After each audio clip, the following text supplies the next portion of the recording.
Guys, what's up? This is your girl Sabrina, and today I would like to take you guys on a tour of my hometown with the trolley in the back. So hop on board with us. And you will have over 100 lunatics trying to sleigh ride down that hill. And the reason I call them lunatics is because they have to put hay bales at the bottom to keep it from falling off of the rock. And they will grab anything and slide down that hill. Trust me. Oh my God, I don't want to be sliding down that hill. And again, off to my right is one of the golf courses that is a public course. You can play it. If I were to stay straight on this road, I would be in front of Washington University in less than a quarter mile. But we're going to go up by beyond here.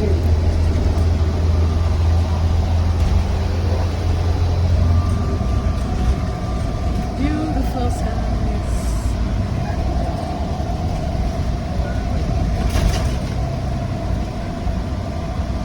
Statue on my left.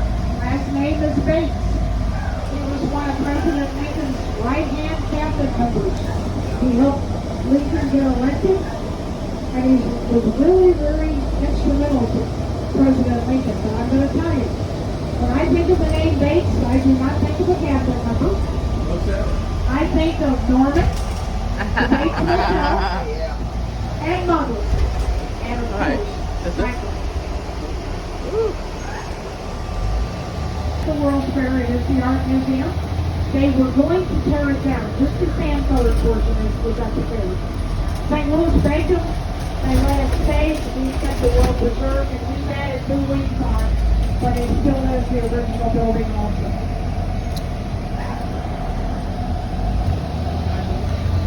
And if I have any Shakespeare fans on here, up here on my left, you're going to see a natural little amphitheater down here.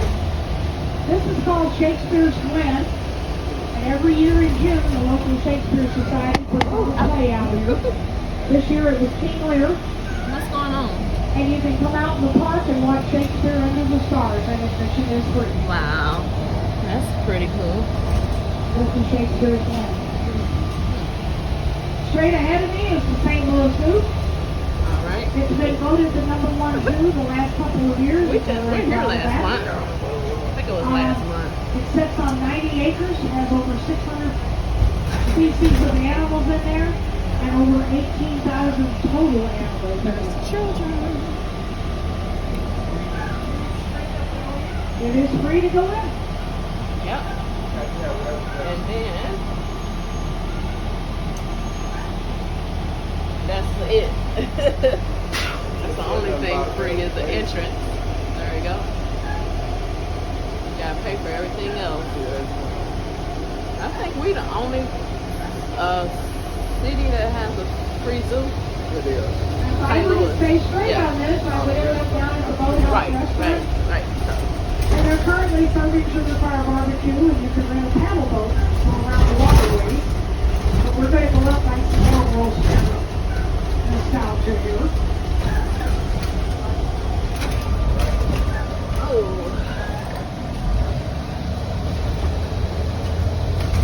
Off to my right up here is the bird cage.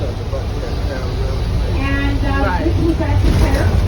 It was supposed to go back to the Smithsonian. St. Louis talked them out of it.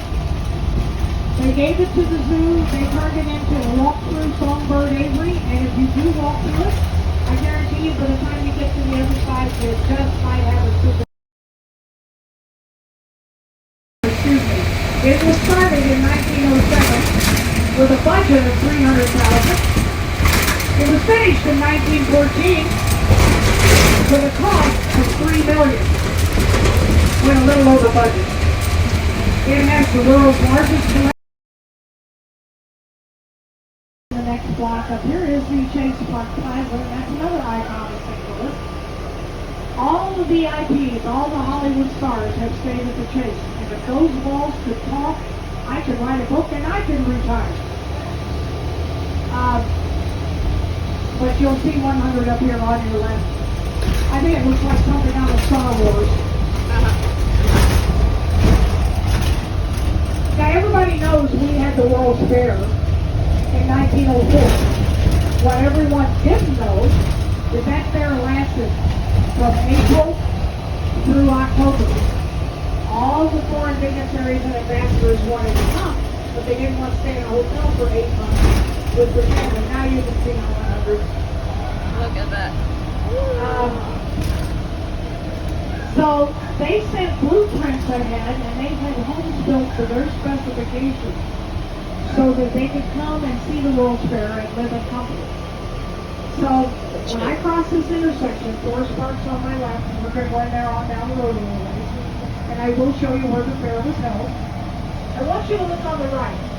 The first house you're going to see went on the market 5 years ago, and it was listed at $3.5 million.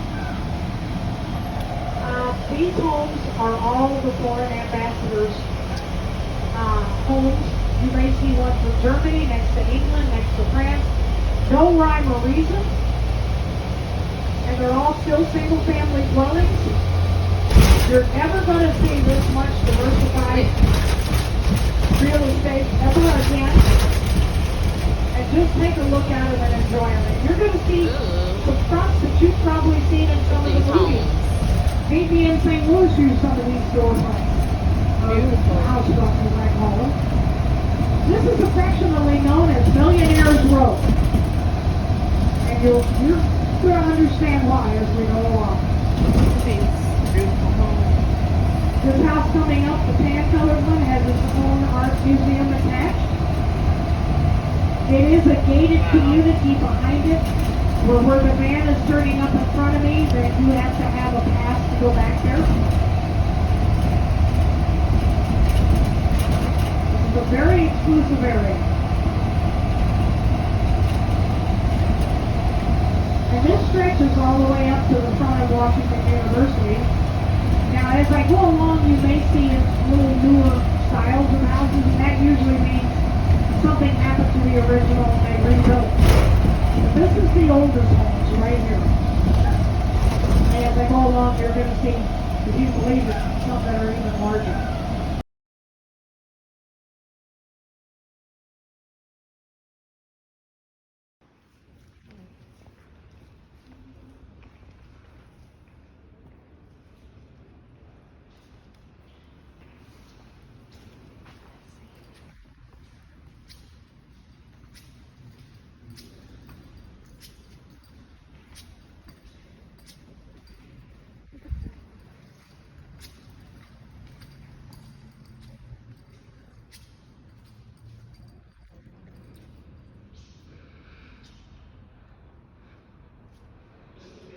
Look at the ceiling.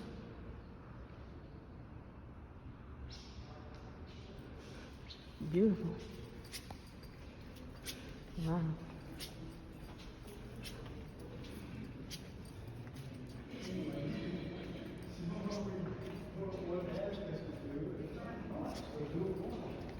Beautiful.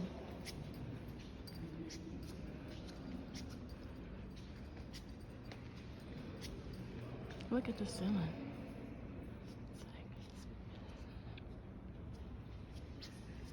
Can you imagine walking down this aisle to get married? All the way down there? Wow.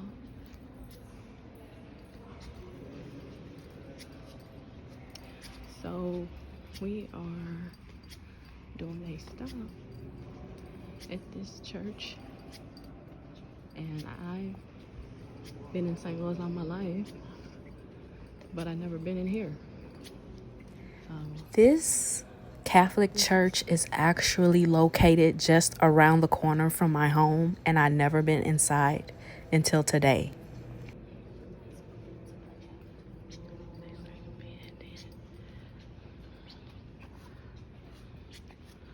Look at that.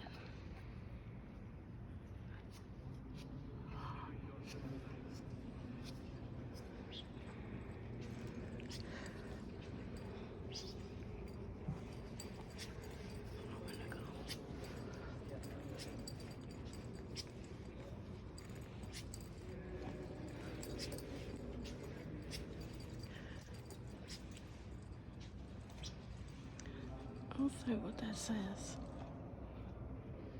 you will receive the gift of the Holy Spirit.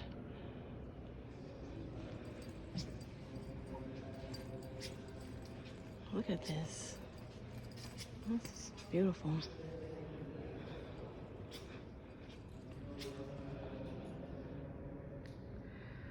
Oh my God.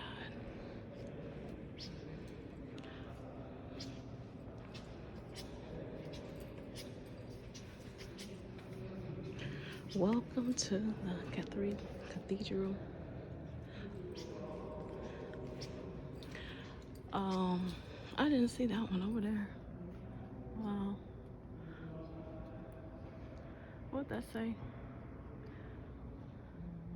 They knew him in the breaking of the bread. I want to see this. Ain't this weird? Look at this. Wow. Look at this up close. Candle donation, $2 per candle. Okay.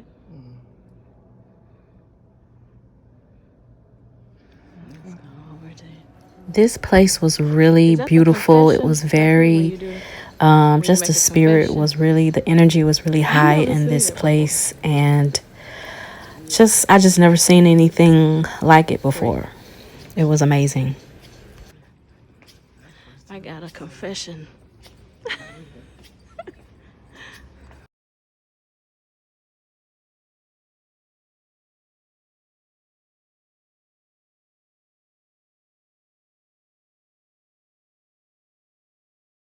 This is where it all started, folks. And the first thing I'm going to do is give you a sample of the cobblestone streets and how smooth they were not. Okay? But if you had cobblestone streets, you were considered upper class, because that meant you weren't walking ankle deep in mud. So this was a sign of being able to get around the city a little easier. And this is the original St. Louis, folks. This is known as Laclede's Landing, and they've left about 6 square blocks here, natural. They've kept them well maintained, and there's all sorts of restaurants, novelty shops, things like that you can go in there and see and do. If you have a chance to come down here and walk around, by all means do so. Again, it's called Laclede's Landing, and this is where it all started, and you're going to find out how that all happened as we go along. But it's like walking back in a piece of history. And ladies, don't wear heels if you're going to walk those cobblestones. Take it from one who's found out you will turn your ankle and you will leave part of your heel in the cobblestones. Trust me.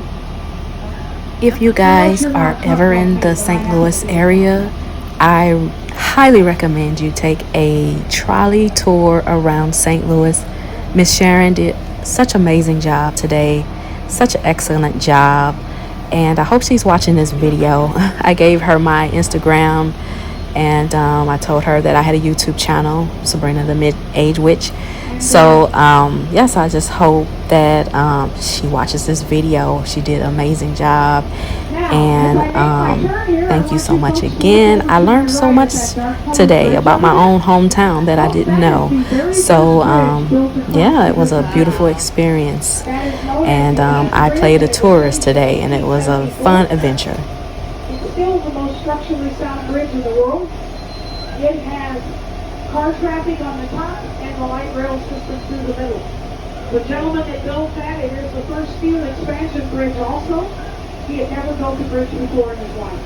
Wow. I got a story about that you're going to love. You'll never forget this bridge, ever again, for the time I'm done today. Now our mighty Mississippi's to your right, and when it gets one of its timber chanters, it has been known to have the water as high up as that lamppost right there. Not this one, but the second one down on the Trolley lamppost.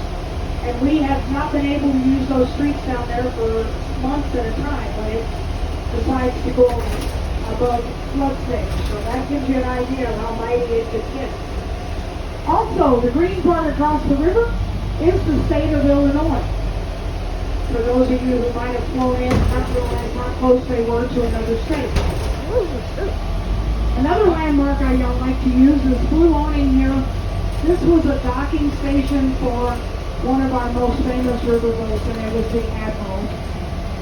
We loved the Admiral. They used to cruise up and down with the dinner cruises and dancing and had the big band on it. Then they turned it into a casino, and it was called the President's Casino. And when it finally was done and had to be retired, it was a sad day for St. Louis. We all loved the Admiral.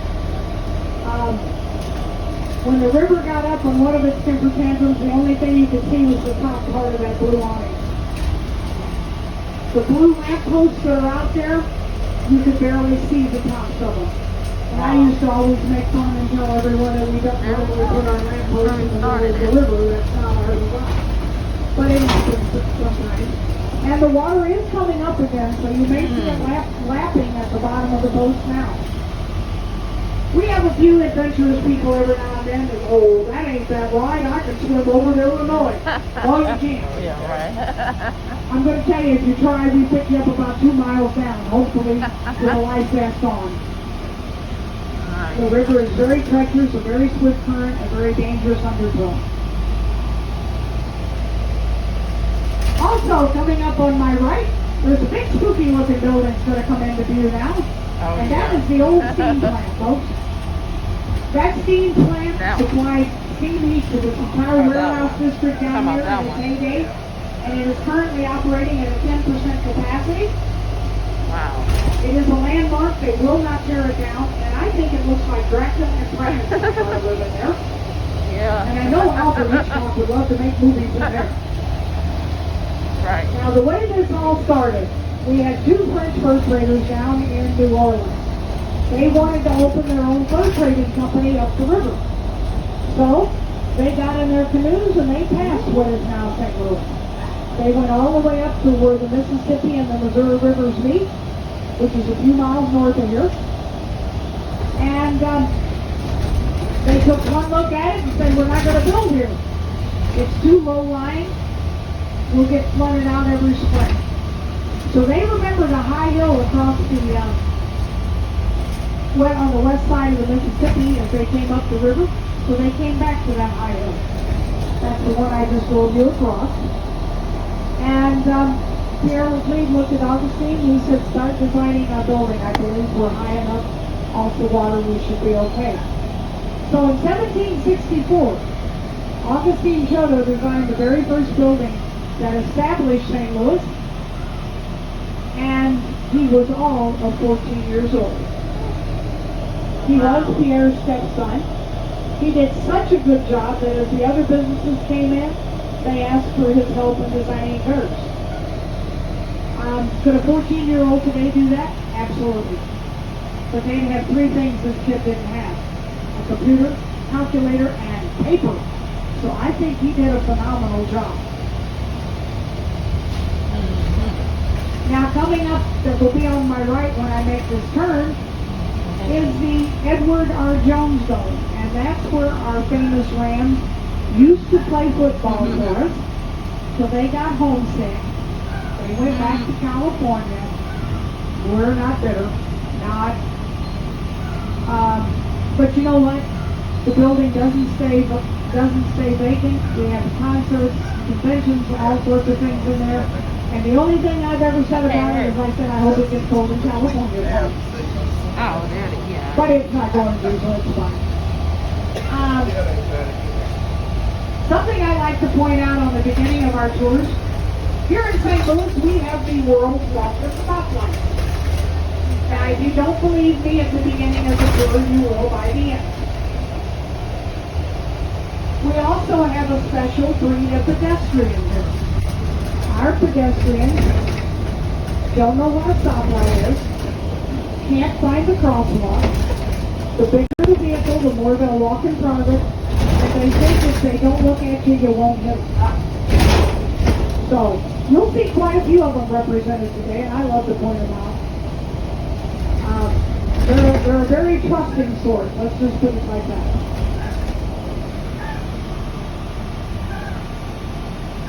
Now coming up in the next block, the second building down on the left is the Sand Pillar building.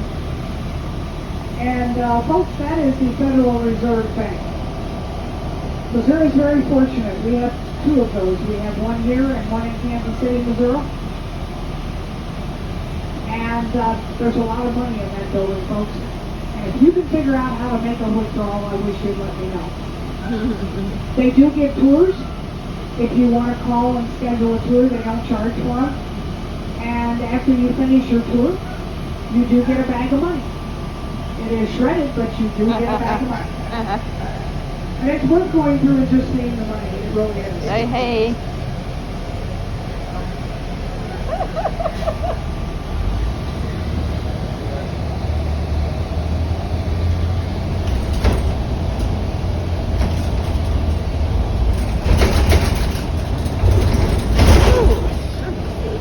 Right here is the Federal Reserve. It has the state seals on each corner.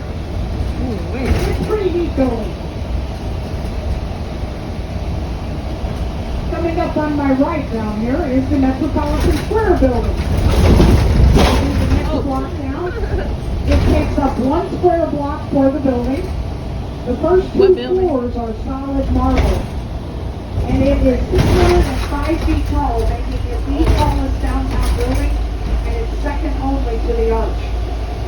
And the arch is only 25 feet taller than that building. Wow. Speaking of the famous arch, through this next intersection, if you will look to my left, you will see that famous arch.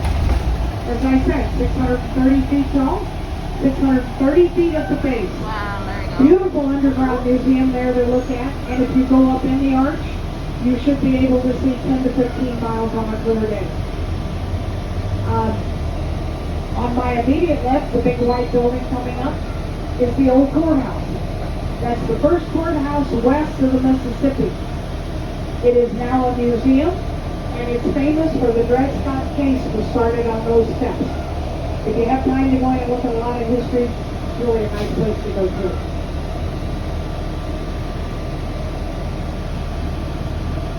Nice day today. Hey, It was also one of the first buildings to have the dome on top of it, and that's called Greek Revival architecture.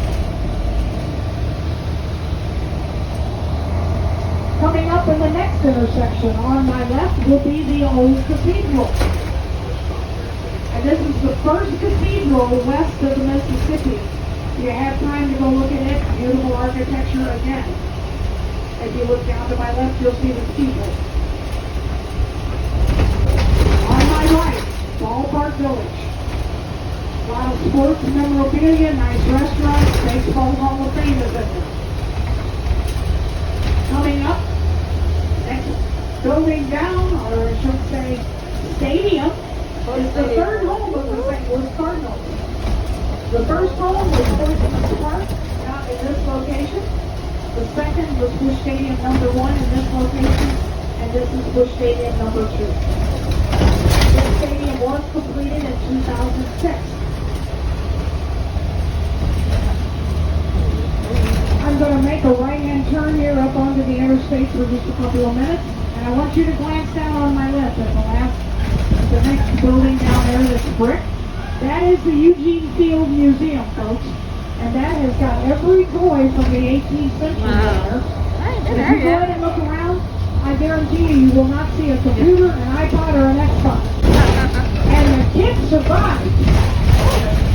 They didn't ever tell their parents they were bored either. Nope. There's some more, Charlie. Yeah, Greg, I got to talking and forgot him. I'll grab him. I just tell him I'll come back around. I was pointing something out. No problem. Guys, I made a boo-boo. There was a gentleman that missed us and I had to grab him. He's right up here and I've got to backtrack and grab him real quick. Well, everyone, that is the end of this video. Hope that you enjoyed the tour of my hometown, St. Louis. Make sure you like, share, and subscribe to my channel for more content coming up. I'm thinking about doing a ghost tour next. So if you guys are interested in that, please stay tuned. So, yeah, love you guys for watching.